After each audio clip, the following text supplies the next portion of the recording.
మార్కాపురం నియోజకవర్గ ఇన్ఛార్జ్ అన్న రాంబాబు పర్యటించారు. పట్నంలోని 13 వార్డుల్లో జరిగిన వార్డు కమిటీల సమావేశంలో ఆయన పాల్గొన్నారు. భవిష్యత్తు రాజకీయ పోరాటాలకు సిద్ధం కావాలని పిలుపునిచ్చారు. గ్రామస్థాయి నుంచే పార్టీని మరింత బలోపేతం చేయాలని సూచించారు. పార్టీ బలోపేతంతో ప్రతి కార్యకర్త అత్యంత కీలకమన్నారు ఆయన. జగన్ హయాంలో అనేక సంక్షేమ కార్యక్రమాలు చేపట్టారని కూడా గుర్తు చేశారు.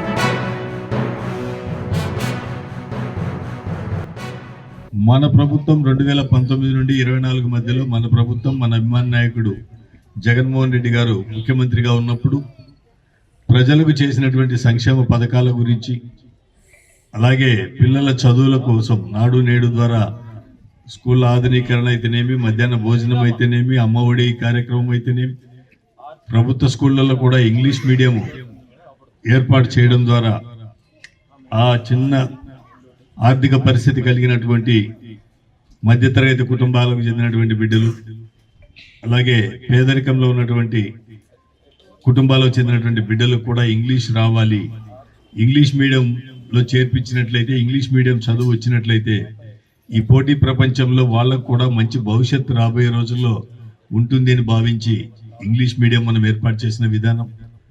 ఆరోగ్యశ్రీ ద్వారా ప్రతి ఒక్కరికి 25 లక్షల రూపాయల కనుక ఆరోగ్యాన్ని మన నాయకుడు జగన్మోహన్ రెడ్డి గారు, మన ప్రభుత్వం వైఎస్ఆర్ కాంగ్రెస్ పార్టీ ప్రభుత్వం ఉన్నప్పుడు చేసినటువంటి విధానం, రైతులకు అండగా ఉన్నటువంటి విధానం, మహిళా గ్రూపులకి, మహిళా సోదరిమణులకు అండగా ఉన్నటువంటి విధానం, వాళ్ళని బలోపేతం చేస్తూ ఆర్థికంగా వాళ్ళ పరిపుష్టి సాధించాలి, తద్వారా ఆ కుటుంబాల నేపథ్యం మారుతుందని చెప్పి భావించి మహిళలకి చేయూతనిచ్చినటువంటి విధానం, ఇవన్నీ మనకు తెలుసు, అలాగే ప్రజలకు కూడా తెలుసు.